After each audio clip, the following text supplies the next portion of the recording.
Good morning बच्चों, how are you? Myself Vijay sir. आज मैं आप लोगों को ग्रामर में लेटर लिखने की कला के बारे में बताऊंगा कि how to write a letter. आप जानते हैं कि पत्र लिखना भी एक कला है। पत्र को हम अपनी शब्दों में जितना हो सके स्पष्ट रूप से लिखने का प्रयास करते हैं। पत्र हम किसी अपने सगे संबंधी मित्र रिश्तेदार को लिखते हैं। तो चलिए पत्र लिखने की जो कला है उसके बारे में जानने से पहले हम आपको बताते हैं कि जब आपको किसी पत्र के बारे में या कोई भी पत्र, किसी भी तरह की पत्र लिखने के लिए कहा जाता है तो आप थोड़ी सी आपके मन में घबराहट होती है, और खास करके जब आपको अंग्रेजी में पत्र लिखने कहा जाए तो आपको दिक्कत होती है, आप घबरा जाते हैं। तो सबसे पहले आप हिंदी में लिखें, हिंदी में उसका अनुवाद करें, वाक्य को हिंदी में छोटे छोटे वाक्यों में बनाएं, जिस विषय से संबंधित हो उसी विषय से आप उसके छोटे छोटे वाक्य को बनाएं और इसके बाद उसको अंग्रेजी में अनुवाद करें तो बेहतर होगा। तो आज देखिए एक हम पत्र आपके सामने लेकर के आए हैं कि write a letter to your father requesting him to send you some money for buying a cycle. इसका हिंदी अनुवाद है कि आप अपने पिता के पास एक पत्र लिखें और उस पत्र के माध्यम से अपने पिता से कुछ पैसों की मांग करें जिससे आप साइकिल खरीद सकें। तो साइकिल खरीदने के लिए आप पिता से पैसे मांग रहे हैं तो जाहिर सी बात है कि इसका कोई कारण होगा तभी आप साइकिल खरीद रहे हैं। ऐसा नहीं कि अनावश्यक काम के लिए आपको पिता के द्वारा पैसा दे दिया जाएगा और आप उसे किसी भी वस्तु पे खर्च कर दें। तो सबसे पहले जानिए कि अपने पत्र में आप क्या करेंगे।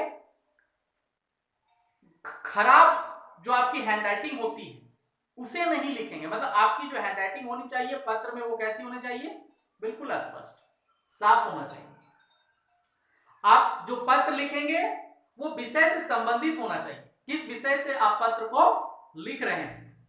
इसके बाद आपका पत्र अधिक लंबा नहीं होना चाहिए, ठीक है। अपने पत्र में आप जितना हो सके, जितना संभव हो सके सरल शब्दों का ही प्रयोग करें तो आपके लिए यह आसान होगा।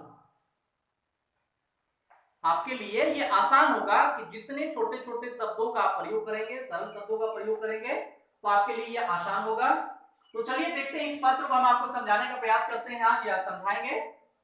तो आपको पिता के पास पत्र लिखना है। इसमें सबसे पहले आप क्या करेंगे, लेटर को जब भी लिखिएगा तो आप क्या करते हैं कि आपके लेफ्ट साइड में आप जिससे पत्र लिख रहे हैं उनका अभिवादन कीजिएगा और राइट साइड में एड्रेस दीजिएगा, ठीक है। तो चलिए शुरू करते हैं कि I have not heard from you for about a month. ये जो पत्र है एक पिता और पुत्र के द्वारा, क्योंकि पुत्र के द्वारा पिता के पास लिखा गया पत्र है, इसमें बता रहा है कि I have not heard from you for a month, मतलब मैंने आपकी तरफ से अर्थात लगभग 1 महीने से मैंने आपका कुशलक्षेम नहीं जाना हूं, इसलिए I am afraid that you are angry with me.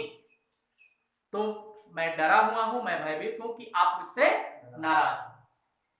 तो चलिए ये आपका हो गया अभिवादन। इसके बाद अब जो मैटर है उसके बारे में लिखते हैं कि you know that I have to go to a school on foot.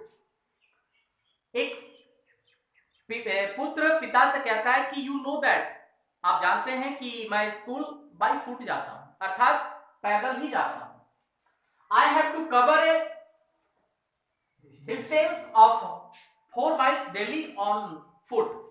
मुझे प्रत्येक दिन पैरों से ही अर्थात पैदल चल करके मैं 4 मील की दूरी तय करता हूं।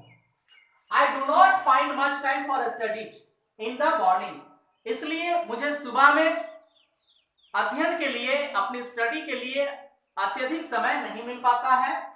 When I return home, I am very tired, और जब मैं घर वापस आता हूं तो मैं बहुत थक जाता हूं। So I can not study seriously in the evening, इसलिए मैं शाम को गंभीरता पूर्वक अपने स्टडी पे ध्यान नहीं दे सकता हूं या नहीं दे पाता हूं।